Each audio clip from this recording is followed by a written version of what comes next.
Bonjour, peut-on se poser la question si les terroristes d'Al-Qaïda sont des guignols ou des marionnettes à la solde de l'Occident? On peut légitimement se poser cette question, enfin, dans tout ce qui concerne les terroristes islamistes, dont on peut se douter qu'ils ont été instrumentalisés depuis, en tout cas, l'attentat de 2001, l'attentat du 11 septembre 2001. On ne sait pas ce qu'il en est dans ce qu'il en est avant, mais en tout cas, en géopolitique, il y a des signes qui étaient bien marqués et bien évidents. C'était déjà l'instrumentalisation de certains mouvements, ou de promouvoir certains mouvements islamistes, ou de créer des mouvements islamistes en tout cas, puisqu'il n'y a pas d'antécédent dans l'histoire de mouvements terroristes islamistes qui n'existent pas avant les années 80. On a les premiers mouvements qui apparaissent, qui sont les talibans en Afghanistan au début des années 80, pour lutter contre le communisme. Donc ça, c'est un fait géopolitique qui est bien connu, qui ont été instrumentalisés par la CIA et qui ont été financés par la CIA, et notamment Ben Laden, qui était connu pour avoir été financé par la CIA. Donc ces mouvements qui sont des mouvements terroristes qui ne sont reconnus euh, par aucune autre branche de l'islam, par comment dire, aucune structure religieuse, bien qu'il n'y ait pas de papauté, de structure comme dans le catholicisme en islam. Mais en tout cas, dans toutes les structures religieuses existantes, aucune ne reconnaît ces terroristes-là, aucun ne se reconnaît dans ce modèle d'action. Alors on pourrait dire qu'à un moment donné, les gens ont fait l'amalgame, qu'il y avait effectivement, quand il y a eu l'attentat du 11 septembre et quand il y a eu un peu tous ces mouvements djihadistes, eh bien, dans les populations, certains ont pu voir aussi un réveil peut-être d'une affirmation des pays musulmans, d'une affirmation des pays en développement aussi, je crois surtout, face à une hégémonie occidentale qui était trop écrasante, trop pesante pour les populations, qui ne leur donnait aucune porte de sortie, aucune possibilité de développement, et surtout pour l'Afrique. Et que donc, voilà, il y a pu avoir un amalgame qui a été perçu comme ça, où des gens, dans les paroles, soutenaient, mais il n'y avait aucun schéma comportemental qui fait que des gens euh, étaient prêts à suivre ces mouvements ou étaient prêts à aller plus loin que ces premiers soutiens, en tout cas, qui étaient surtout des paroles. Mais après, très rapidement, il y a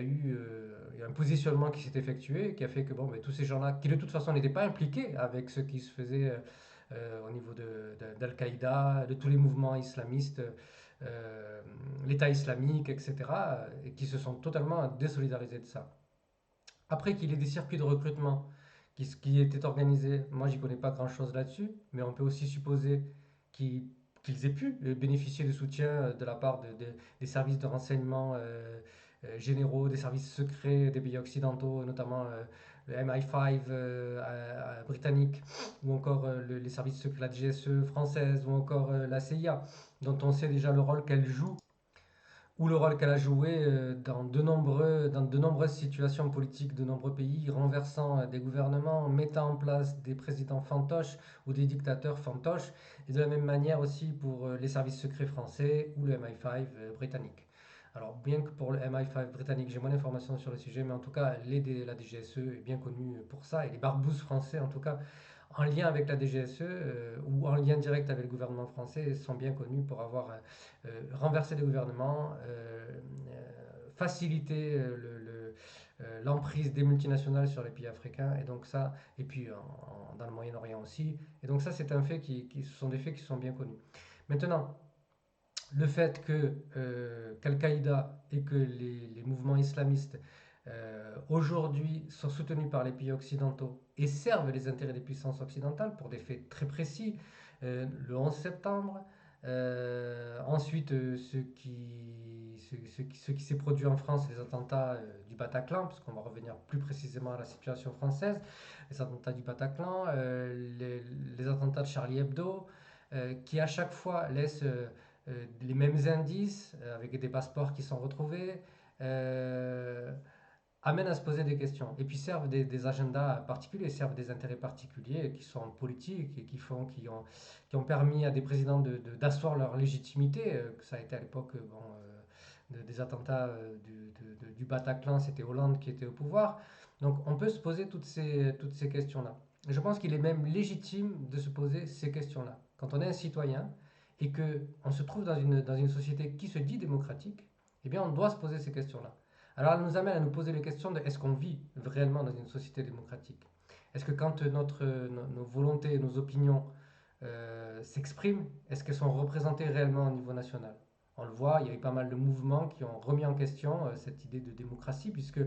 la voix du peuple, ou la voix de beaucoup de personnes en tout cas, n'était pas défendue et ne trouvait pas de structure, de moyens légitimes pour se faire représenter au niveau de l'action gouvernementale, au niveau des lois. Et donc, on peut aussi se poser la question donc de la structure de la démocratie dans laquelle on se trouve. Cette structure, elle, qui favorise certaines pensées, mais ne permettent pas, par exemple, de surveiller les actions du gouvernement. Il n'y a pas il n'y a pas d'organe, il n'y a pas de structure citoyenne qui évalue l'action du gouvernement par rapport à ses déclarations, par rapport aussi à, euh, comment dire, une idée de bien-être pour le peuple, une idée d'intérêt du peuple qui serait inscrite quelque part. C'est-à-dire qu'il n'existe pas dans la société et dans la plupart des démocraties occidentales qui se prétendent être des démocraties, quelque part où seraient inscrits les intérêts du peuple, mais aussi les intérêts des écosystèmes, les intérêts des populations, des sociétés, les intérêts des populations qui sont pauvres, des démunis, des minorités. Tout ça n'est inscrit nulle part. Enfin, c'est inscrit dans la Déclaration des droits de l'homme, mais pas pour les écosystèmes, bien évidemment, mais c'est inscrit dans la Déclaration des droits de l'homme. Mais par contre, ce ne sont que des vœux pieux. Il n'y a rien qui a été fait, même si on a eu des États plus, ayant plus une politique sociale, du capitalisme social, qui se revendiquait plus du capitalisme social, plus interventionniste. Il n'y avait jamais,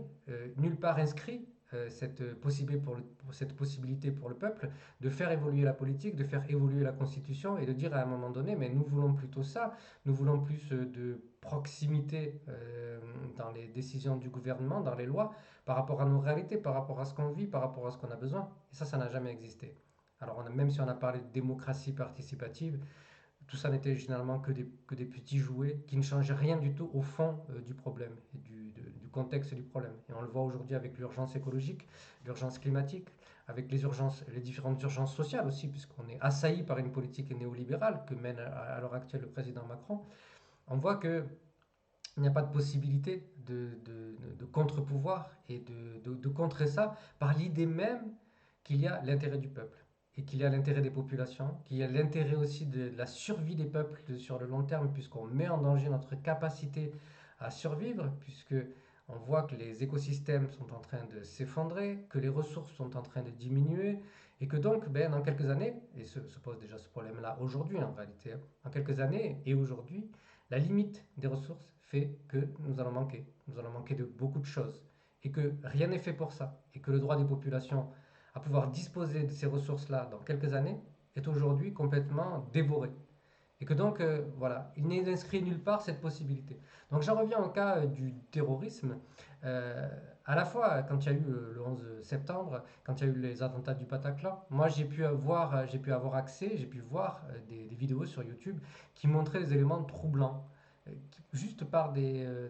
enregistrements vidéo. Aujourd'hui, je n'ai pas pu retrouver ces enregistrements vidéo qui ont été effacés depuis, mais qui montraient des détails troublants à la sortie du Bataclan et qui montraient que, voilà, ou même des témoignages de personnes qui portaient différents noms. Alors, sans rentrer dans ce qui pourrait être ensuite qualifié comme théorie du complot, moi j'aurais aimé juste que pour ces différents événements, les différentes théories alternatives qui ont été développées, les différentes réfutations qui ont été développées puissent être davantage étudiées par à la fois des scientifiques, des conseils citoyens, des conseils du scientifique, qui puissent chacun